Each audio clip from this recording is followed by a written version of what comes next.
Por ejemplo, en la Edad Antigua y el resto en la Edad Contemporánea, en Gran Bretaña, Estados Unidos, Alemania, Finlandia, de intelectuales que dejaron huella en el siglo pasado como en el actual. Stephen Eldelson Toulmin fue filósofo británico, fue discípulo de Ludwig Wittgenstein, cuya renovación lingüística continuó y profesor en diversas universidades británicas y estadounidenses. Su pensamiento se encuadró en la nueva filosofía de la ciencia. Se interesó fundamentalmente por la ética, campo que trató de esclarecer mediante el uso estricto de la razón, eliminando de su lenguaje elementos de tipo religioso o trascendente, y por la epistemología, especial atención al científico y a sus procedimientos lógicos. Y una de las obras es El puesto de la razón en la ética de 1950. Un hombre al final que siguió las labores o el pensamiento filosófico de Wittgenstein y a partir de ahí encuadró su nuevo pensamiento dentro de la filosofía, la nueva filosofía de la ciencia, en la cual él se centró en la ética. Y lo que intentó con la ética es esclarecer, bueno, sí, esclarecer mediante el uso estricto de la razón, eliminando, pues, por ejemplo, el lenguaje religioso o el trascendente y por la epistemología. Lo que pasa es que él se centró más en el ámbito científico y en los procedimientos lógicos. Él lo que intentó, lo que hizo Stephen Elderson Toulmin es centrarse en el ámbito de la ética con esos términos científicos, lógicos, de su eh, profesor, como fue Wittgenstein. Georg Henrik von Wright fue filósofo finlandés, frecuentó en Cambridge los cursos de Wittgenstein, a quien sucedió como profesor entre 1948 y 1951, y la obra es Explicación y Comprensión de 1971. También continuó el pensamiento de Wittgenstein, siendo además profesor cuando le sucedió, porque él frecuentó los cursos en Cambridge de Wittgenstein y él se convirtió en su sucesor durante varios años como docente.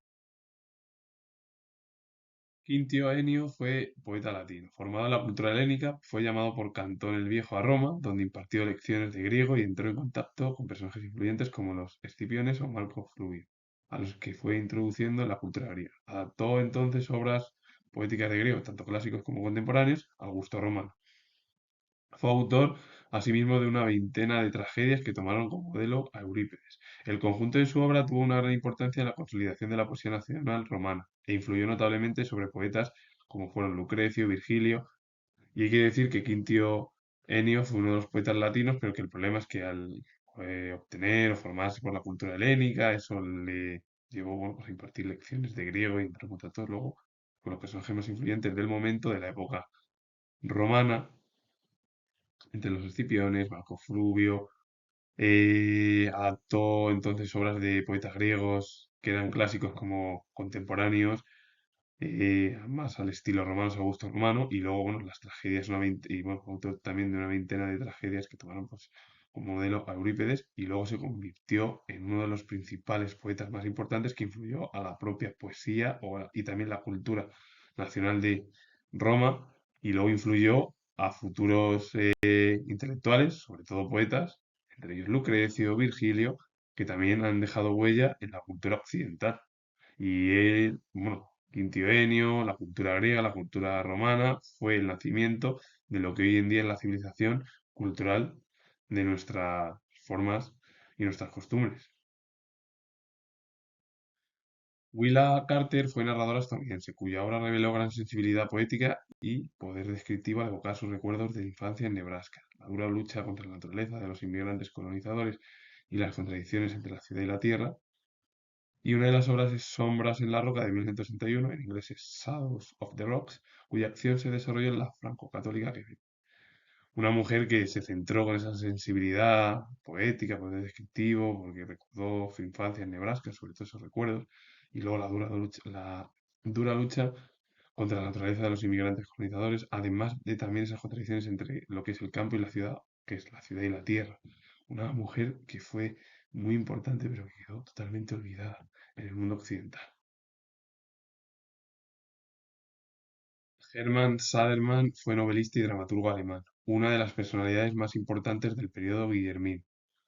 mencionado con frecuencia junto a Gerhard Hauptmann fue en realidad más bien ingenioso autor escénico del primer orden que genio creador, y no por casualidad sus obras se vieron acogidas con aplauso unánime,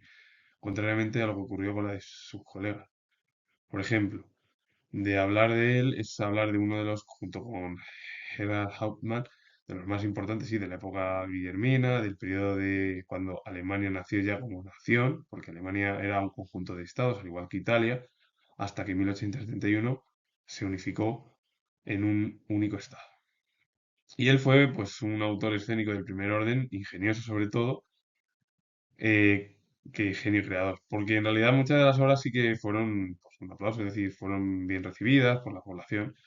y una de ellas es Piedra, Entre Piedras de 1905. A diferencia de las de su colega, pues que su colega pues, fue más importante. Germán Saderman fue importante, pero más por esa manera ingeniosa que llevó a cabo en su